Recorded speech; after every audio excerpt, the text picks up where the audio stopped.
Good morning student. आज हमारा topic है inheritance of sex linked gene. इसको कहते हैं लिंग संलग्न जीन की वंशागति कहते हैं इसको।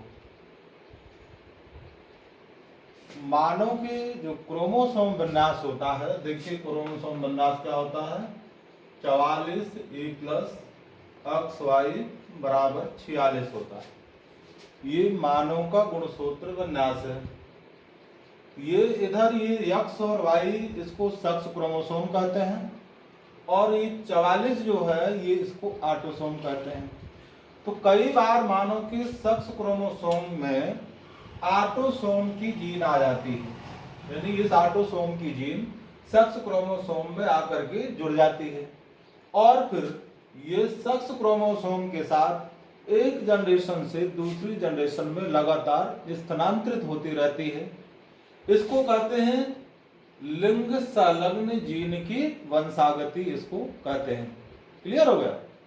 अब देखो, इस जीन के कारण, सेक्स लिंक्ड जीन के कारण जो भी लक्षण संतानों में प्रकट होते हैं उन लक्षणों को कहते हैं सेक्स लिंक्ड करैक्टर। क्या कहते हैं? उन लक्षणों को कहते हैं सेक्स लिंक्ड करैक्टर, इसको कहते हैं लिंग संलग्नी लक्षण, इनको कहा जाता है। आपको बता दें कि ड्रोसोफिला फ्लाई, जिसको फ्रूट फ्लाई कहते हैं, और इसका फ्रूट फ्लाई जानते हो, इसका जूलॉजिकल नेम है ड्रोसोफिला मेलानोगास्टर। ड्रोसोफिला फ्लाई जो कि नीले रंग की होती है, फल मक्खी इसको कहते हैं। तो इसके सेक्स क्रोमोसोम और मानव के सेक्स क्रोमोसोम में काफी समानता होती है।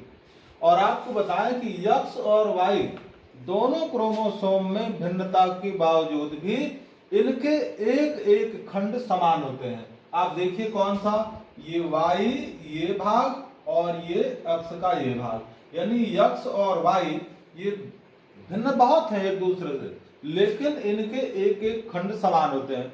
इन खंडों को होमोलागस सेगमेंट कहते हैं, होमोलागस सेगमेंट, अर्थात इनको समजात खंड कहते हैं। ठीक है ना?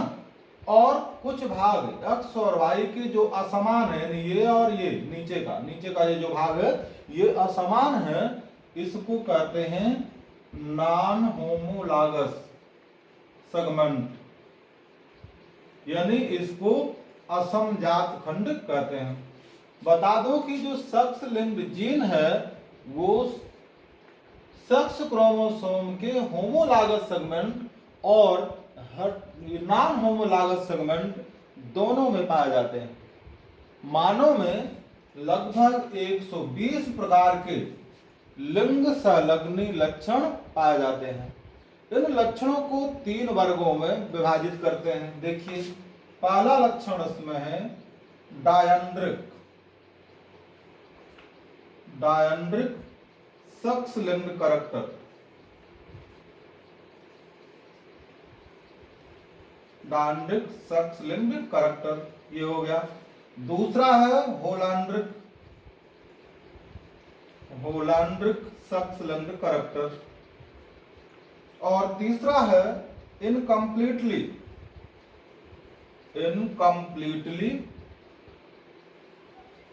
Sex linked character. यानी लिंग संलग्न लक्षणों को 3 वर्गों में वर्गीकृत किया गया है। इनमें पहला है डायंड्रिक सेक्स लिंक्ड करैक्टर, दूसरा है होलांड्रिक और तीसरा है इनकम्प्लीटली यानी अपूर्ण लिंग संलग्न लक्षण। अब मैं आपको बताता हूं कि डायंड्रिक सेक्स लिंक्ड करैक्टर क्या होता है।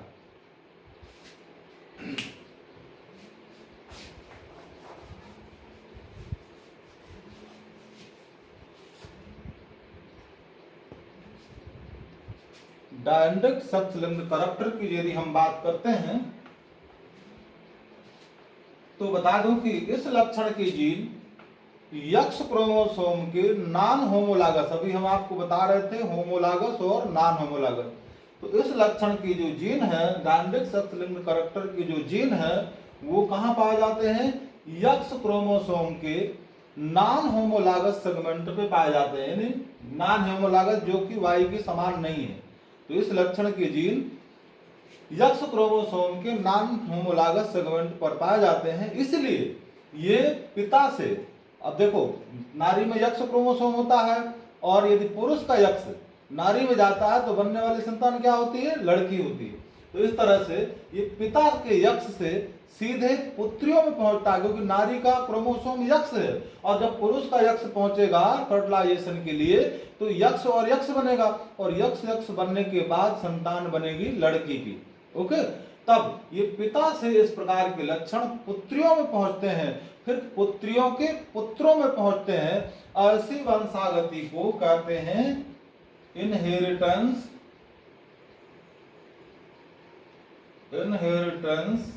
Of criss cross. इसे क्रिस क्रॉस वंशागति कहते हैं। क्या कहते हैं, क्रिस क्रॉस। और क्रिस क्रॉस किसको कहते हैं, पिता से पुत्रियों में और फिर पुत्रियों के पुत्रों में इस लक्षण के जीन जाते हैं, इसलिए इसको क्रिस क्रॉस वंशागति कहते हैं। एक जनरेशन को क्रॉस करके ये लक्षण प्रकट हो रहा है, इसलिए इसको कहते हैं क्रिस क्रॉस वंशागति। बता दो डायनेमिक सेक्स लिंक्ड कैरेक्टर का जो उदाहरण है उनमें से एक उदाहरण है colour blindness. Colour blindness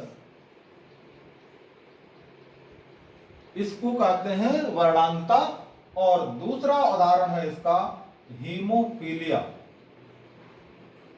haemophilia दूसरा उदाहरण हीमोफीलिया है और पहला उदाहरण इसका कलर ब्लाइंडनेस है। अब क्या होता है वर्णांता, इसको समझिए।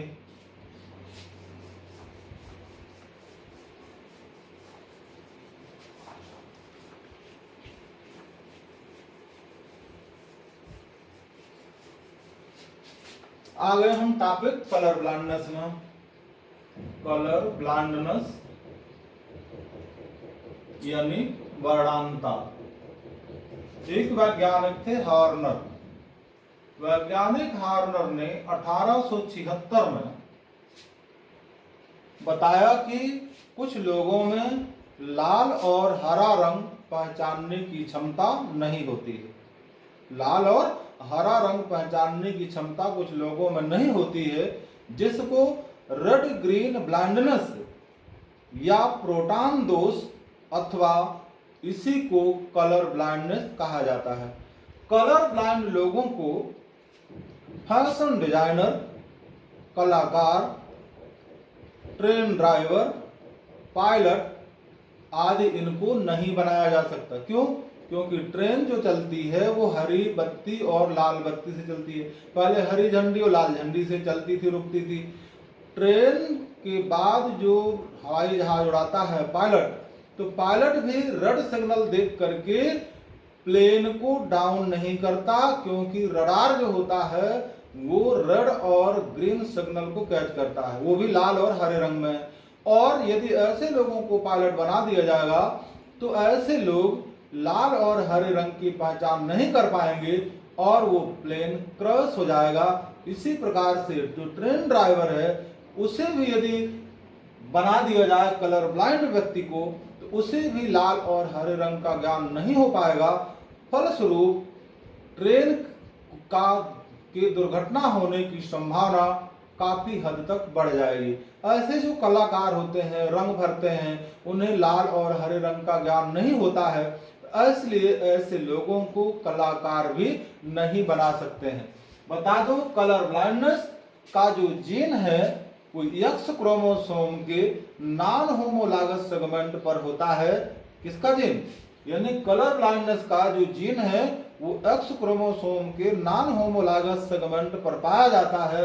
वाई पर इसका कोई जीन नहीं होता। इस जीन को स्मॉल सी से प्रदर्शित करते हैं। किससे? स्मॉल सी से। यक्स में है, वाई में नहीं है। इसलिए बता दूं ये जीन जो होता है अप्रभावी होता है, रिसेसिव होता है, यानी ये डोमिनेंट नहीं होता, ये प्रभावी जीन नहीं होता है, जीन ये अप्रभावी होता है। तो ये एक्स क्रोमोसोम के नॉन होमोलॉगस सेगमेंट में पाया जाता है। अब ऐसे देखिए जैसे 44A प्लस XY, तो ये कहां पे होगा? एक्स के साथ यहां पर होगा, वाई के साथ नहीं होगा। अब यहाँ पर एक्स सी और वाई हो गया, यानी यह रोग जो होता है पुरुषों में तो प्रकट होता है, नारियां इस रोग की वाहक होती है। अब देखिएगा, ये तो मानव का गुणसूत्र विन्यास है मेल में, और नारी का गुणसूत्र विन्यास 44 प्लस यक्स यक्स होता है। तब यहाँ मान लो एक यक्स में आ गया, ये अप्रभावी है, तो दूसरा यक्स जो होता है वो प्रभावी होने के कारण इस अप्रभावी जीन के लक्षण को छिपा देता है। तो नारियों में इस लक्षण का जो प्रदर्शन है वो प्रदर्शन हद तक नहीं होता, इसलिए जो नारियां होती हैं, नारियां कैरियर होती हैं, यानी नारियां इस रोग की वाहक होती हैं, जबकि जो पुरुष होते हैं उनमें से लक्षण प्रदर्शित हो जाता है, क्योंकि एक यक्ष पर इसका लक्षण जीन आ जाने पर वाई जो होता है यक्ष के प्रभाव को छुपा नहीं पाता, इसलिए ये लक्षण पुरुषों में प्रकट हो जाता है और नारियों में प्रकट नहीं होता। नारियां भी वर्णांध कलर ब्लाइंड हो सकती हैं यदि नारी के दोनों यक्ष पर ये जीन उपस्थित हो। अभी एक यक्ष पर है, यदि इस यक्ष के ऊपर भी ये जीन आ जाता है तो ऐसी दशा में नारियां भी वर्णांध हो सकती हैं जब दोनों यक्ष पर इसका जीन उपस्थित हो। यदि एक यक्ष पर रहेगा तो फिर नारियां क्या कहलाएंगी? वाहक होंगी, कैरियर कहलाएंगी। बता दूं, पुरुष कभी भी कैरियर नहीं होता, पुरुष कभी भी वाहक नहीं होता, सिर्फ नारी वाहक होती है। पुरुष या तो कलर ब्लाइंड होता है या तो नॉर्मल होता है। नारी नॉर्मल भी होती है, कलर ब्लाइंड भी होती है और नारी कैरियर भी होती है। नारी कैरियर कब होगी? जब दोनों यक्ष में से एक यक्ष पर इसका जीन होगा तो नारी कैरियर होगी, और यदि दोनों यक्ष पर होगा तो नारी वर्णांध होगी। यदि दोनों में से दोनों यक्ष पर ये जीन नहीं होगा तो नारी नॉर्मल होगी। पुरुषों में यदि एक यक्ष ही होता है, यदि यक्ष के पर ये जीन है तो पुरुष कलर ब्लाइंड हो जाएगा, यदि यक्ष पर नहीं है तो पुरुष नॉर्मल हो जाएगा। कह सकते हैं पुरुष सिर्फ नॉर्मल हो सकता है या फिर कलर ब्लाइंड होता है, कभी भी पुरुष कैरियर नहीं होता है। अब हम इसी colour blindness sex linked character का हम एक सवाल इसी कलर ब्लाइंडनेस का आपको बता रहे हैं। सवाल सुनिए, सवाल क्या है?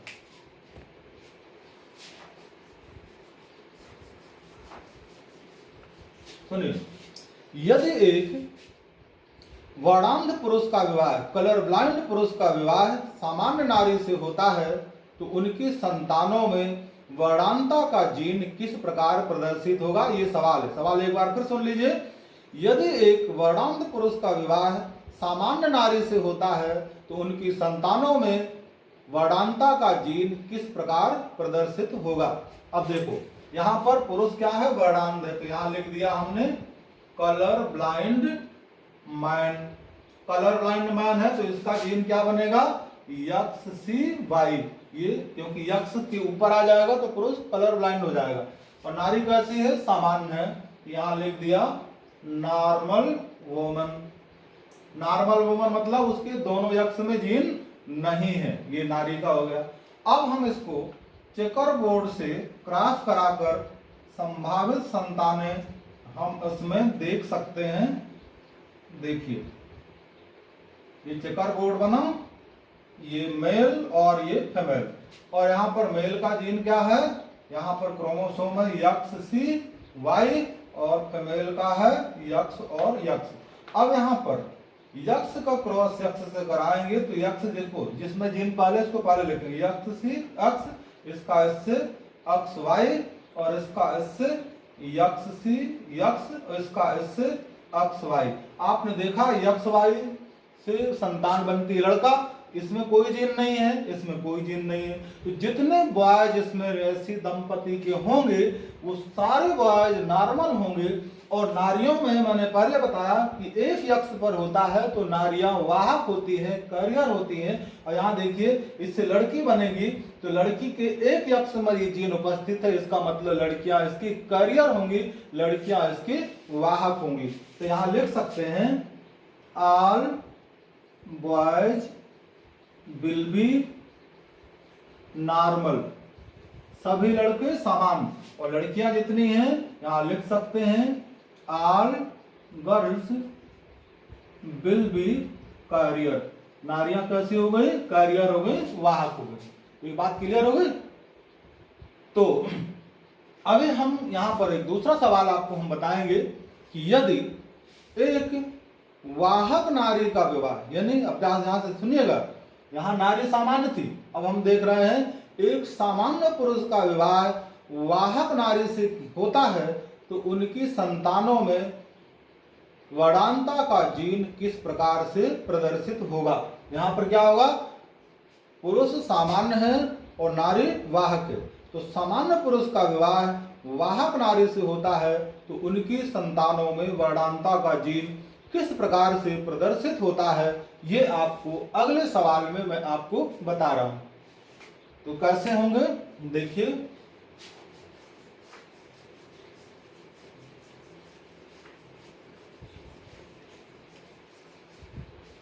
नारी के पुरुष कैसा है, नॉर्मल, नॉर्मल मैन यानी यक्स वाई, इसमें कोई जीन नहीं है तभी नॉर्मल है।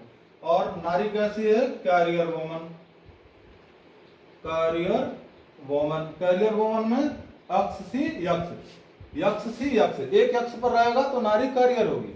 अब सामान्य पुरुष का विवाह वाहक नारी से होता है तो उनकी संतानों में वर्णांता का जीन किस प्रकार से होगा। फिर से हम चेकर बोर्ड बनाते हैं, ये चेकर बोर्ड बनाया और इसी तरह से यहाँ पर मेल और ये फीमेल सिंबल, मेल का क्या है एक्स वाई है और यहाँ पर नारी का यक्स सी और यक्स है, इसका क्रॉस इससे कराया एक्स सी वाई, यक्स सी यक्स और इसका एस यक्स सी वाई, इसका एस एक्स यक्स, इसका एस एक्स वाई। अब यहाँ पर देखा आधी में लड़के हैं और आधी में लड़कियां हैं, तो इनमें आधे लड़कों में से देखो यहाँ पर जितने लड़के हैं उसमें से आधे लड़के कलर ब्लाइंड है क्योंकि यक्स के ऊपर सी है, तो आधे लड़के क्या होंगे, 50% लड़के क्या होंगे कलर ब्लाइंड और 50% लड़के क्या होंगे, इसमें कोई जीन नहीं है तो ये नॉर्मल होंगे। इसमें 50% लड़कियां, इधर लड़कियां हैं, इन लड़कियों में से आधी लड़कियां यानी 50% लड़कियां वाहक होंगी और 50% लड़कियां कैसे होंगी, नॉर्मल होंगी। तो यहाँ पर कैसे लिखेंगे, 50% boys will be colour blind, 50% boys will be normal, 50% girl will be carrier and 50% girl will be normal. Okay, अब हम अगला सवाल आपको अगले टॉपिक में बताएंगे। Thank you so much.